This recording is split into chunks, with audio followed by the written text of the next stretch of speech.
បាទសួស្តីបងប្អូនគ្នាបាទថ្ងៃនេះយើងមានវីដេអូថ្មីមួយបាទសំខាន់ទៅជាមួយនឹងការទិញអីវ៉ាន់ពីប្រទេសវៀតណាមបាទតាមរយៈ app Shopee ដែលយើងមិនចាំបាច់ដាក់កាតដើម្បីបង់ថ្លៃបងប្អូនចាំដល់ពេលដែលអីវ៉ាន់មកដល់ចាំយើងបង់ថ្លៃជាមួយនឹងក្រុមហ៊ុនដឹកជូនក៏បានដែរបងប្អូនបាទអញ្ចឹងក្រុមហ៊ុនដឹកជូនដែលទូទៅដែលផ្ញើមកយើងនឹងទៅតាមខេត្តបាទបើខ្ញុំនៅខេត្តអញ្ចឹងទូទៅផ្ញើតាម ZTO-CE ឬក៏ JNT បាទដូចទៅនឹងតៅប៉ៅដែរអញ្ចឹងកុំឲ្យខាត់ពេកយើងចូលទៅ download ទៅបងប្អូនបាទអញ្ចឹងយើងវាយពាក្យថា Shopee បាទ Shopee ខាងលើនេះបាទ Android ឬក៏iOS គឺដូចគ្នាបាទ iPhone ហ្នឹងបាទអញ្ចឹងយើងយកកន្លែង Shopee ហ្នឹងទៅហើយបងប្អូន download ទៅបងប្អូនបាទហើយខ្ញុំបាន download រួចហើយអញ្ចឹងយើងចូលទៅបើកទៅបាទនៅពេលដែលយើងចូលមកដំបូងគឺវានឹងឲ្យយើងរើសភាសាបាទវាមានភាសាអង់គ្លេសនិងភាសាខ្មែរបាទភាសាអង់គ្លេសខ្ញុំប្រើទូទៅប៉ុន្តែហើយភាសាខ្មែរខ្ញុំចង់បង្ហាញបងប្អូនចឹងខ្ញុំយកភាសាខ្មែរដើម្បីងាយស្រួលក្នុងការជ្រើសរើសបងប្អូនបាទអញ្ចឹងយើងយកពាក្យថាយល់ព្រមទៅវានឹងចូលទៅកាន់ app ហើយនៅក្នុងកន្លែងនេះយើងយកពាក្យថាចាប់ផ្ដើមខាងក្រោមហើយបន្តមកទៀតយើងយកពាក្យថាខ្ញុំបាទខាងក្រោមដើម្បីនេះហើយយើងបង្កើតទីតាំងបង្កើត account បាទបង្កើត account ហើយដាក់ទីតាំងបាទអញ្ចឹងយើងយកពាក្យថាខ្ញុំហើយកន្លែងនេះយើងបិទសិនទៅបងប្អូនមាន Google បងប្អូនអាចដាក់ជាមួយ Google ហើយក៏ email ហ្នឹងតែកន្លែងនេះខ្ញុំបញ្ជាក់តាក់ទងមួយទូរស័ព្ទដោយសារតែបងប្អូនមានលេខទូរស័ព្ទគ្រប់គ្នាបាទខ្ញុំពី email ក៏លោកវាពិបាកបង្កើតបាទអញ្ចឹងយើងយកកន្លែងពាក្យថាចូលបាទផ្នែកខាងលើហ្នឹងបាទចុចហ្នឹងចុះឈ្មោះបងប្អូនដោយសារតែថ្មីបាទអញ្ចឹងយើងយកពាក្យថាចុះឈ្មោះបាទកន្លែងចុះឈ្មោះនេះបងប្អូនបាទដូចខ្ញុំបាននិយាយចឹងគឺដាក់លេខទូរស័ព្ទក៏បានឬក៏Google account ក៏បានបាទអញ្ចឹងចូលបងប្អូនដាក់លេខទូរស័ព្ទបាទអញ្ចឹងនៅពេលដែលយើងចុចលេខទូរស័ព្ទទៅគឺវានឹងបង្ហាញបាទខាងក្រោមនេះបើសិនជាអូតូបាទអញ្ចឹងបើវាអត់ទេបងប្អូនវាយលេខចូលទៅបាទហើយបន្ទាប់មកយើងយកពាក្យថាបន្ទាប់បាទ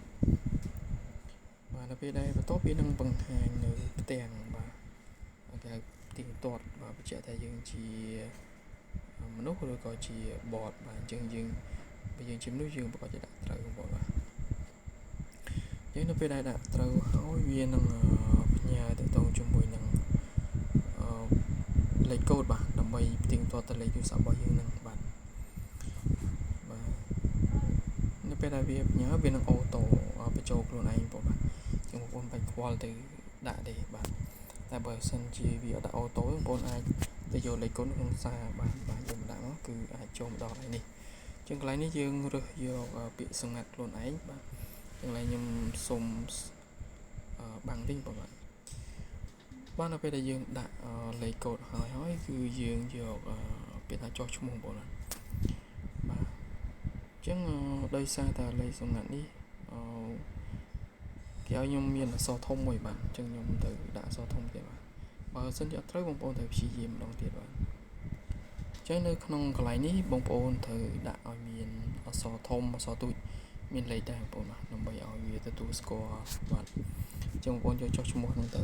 បាទអញ្ចឹងវានឹងចូលមកដល់កន្លែងនេះបន្តអញ្ចឹងបងប្អូនបាទយកកន្លែងការបើកចូលរហ័សទៅបាទហើយយល់ព្រមទេបាទអញ្ចឹងវាចូលមកដល់កន្លែងនេះវានឹងបង្កើតនៅ user ឲ្យយើងបាទនៅខាងលើហ្នឹងហើយរឿងបន្ទាប់ដែលយើងត្រូវធ្វើហ្នឹងគឺមានតែចូលទៅដាក់ទីតាំងបាទអញ្ចឹងកន្លែងនេះបងប្អូនយកកន្លែងរូបខ្ចៅមកបាទរូបខ្ចៅហ្នឹងបាទចុចមកអញ្ចឹងយើងត្រូវដាក់អាសយដ្ឋានបាទអញ្ចឹងយកកន្លែងគណនីហើយបន្ទាប់ទី2បាទគឺអាសយដ្ឋានបាទចុចដល់កន្លែងអាសយដ្ឋាននេះគឺយើងថ្មីយើងវាអត់ទាន់មានអីទាំងអស់អញ្ចឹងយើងត្រូវយកពាក្យថាបន្ថែមអាសយដ្ឋានថ្មីបាទចុចខាងក្រោមមកយើងដាក់បងប្អូនបាទបងប្អូនឈ្មោះអីបាទ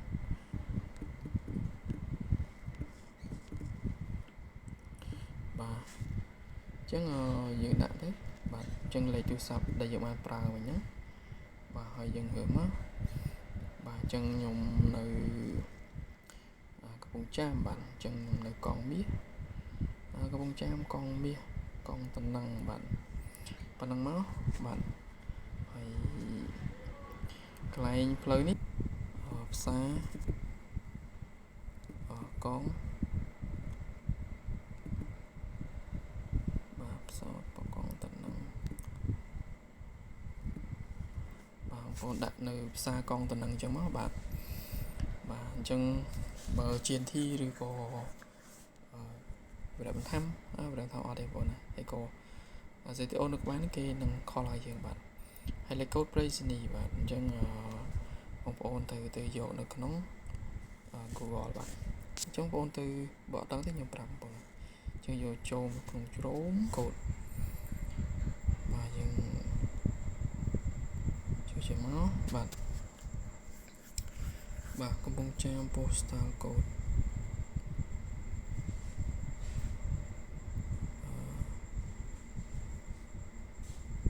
កងមាសនេះបងប្អូនបាទនេះយើងយកកន្លែងកងមាសបាទបងប្អូនឃើញកងមាសបាទអញ្ចឹងខ្ញុំនៅកងមាសខ្ញុំ copy កន្លែងកងមាសហ្នឹងយកមកដាក់នៅក្នុងកន្លែងនេះបងប្អូនបាទនេះចូលមកកន្លែងចាំមកបាទនេះបាទ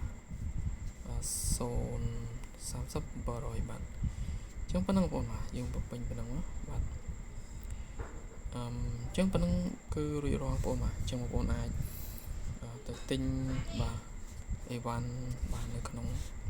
កន្លែងហ្នឹងបាទអញ្ចឹងនៅពេលដែលយើងដាក់ទីតាំងនៅខ្មែរគឺវានឹងលោតជាអក្សរខ្មែរតម្លៃជាលុយរៀលបាទឲ្យយើងជាស្រេចបាទអញ្ចឹងឥឡូវខ្ញុំទិញខ្ញុំទិញអាវមួយនេះបាទជូតអាវកីឡាបាទអញ្ចឹងយើងចុចលើអញ្ចឹងមកយើងយកវាបញ្ចូលបន្ទាប់បាទទូទៅយើងបញ្ចូលបន្ទាប់យើងទៅពណ៌មកសាយបាទសហ្នឹង small បាទ S មក M បាទឥឡូវខ្ញុំក៏ឧទាហរណ៍ខ្ញុំដាក់បញ្ចូលទៅក្នុងរទេះបាទអញ្ចឹងយើងចូលហើយយើងចូលទៅកន្លែងបន្ទាប់បាទចូលខាងលើមិញហ្នឹងបាទហើយយើងគ្លីកមកបាទអញ្ចឹងយើងទិញបាទចុចលេខទិញបាទអញ្ចឹងនៅពេលដែលចុចលេខទិញបាទវាអត់មានតម្រូវឲ្យយើងបង់ទៅណាទាំងអស់បាទអញ្ចឹងមានវាបានបញ្ជាក់បាទគឺការដឹងជូនស្តង់ដារគឺដោយអត់គិតថ្លៃបាទអញ្ចឹងនៅកន្លែងទូទាត់គឺនេះទូទាត់ជាមួយទូទាត់សាច់ប្រាក់នៅពេលតំណែងមកដល់បាទអញ្ចឹងវាយកនេះវិធីទូទាត់ប្រាក់បងចុចមើលទេគឺវាអត់មានឲ្យយើងដាក់អីទាំងអស់បាទអញ្ចឹងនៅពេលដែលអីវ៉ាន់មកដល់បាទសាខា ZTO ឬក៏ JNT បាទទូទៅមានពីរហ្នឹងបាទដែលដឹកបញ្ជូនបាទ direct បាទមកដល់បានគេខលឲ្យយើងទៅចាំយើង pay ឲ្យខាងអ្នកបញ្ជូនទៅបាទសួរថាប្រកាសចូលមួយណាយើងអត់ដឹងដែរបាទនៅពេលដែលអីវ៉ាន់មួយណាទៅដល់គឺយើងនឹងដឹងបាទអញ្ចឹងវាអត់ទៀងទាត់បងបាទជួននេះចូល ZTO ទៅជួនកាលចូល CE ទៅជួនកាលចូល JNT ទៅបាទ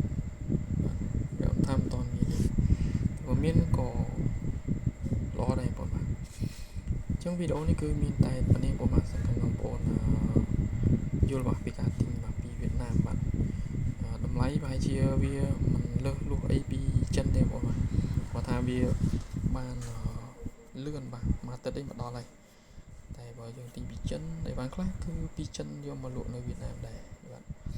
អញ្ចឹងបងប្អូនគិតគូរទៅគូទិញមួយណា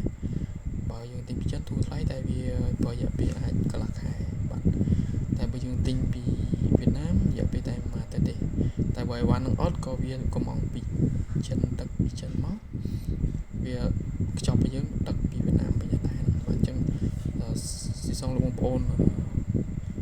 មើលទៅបាទគួរទិញឬមិនទិញបាទតែនេះអីវ៉ាន់មកដល់ដៃចាំបង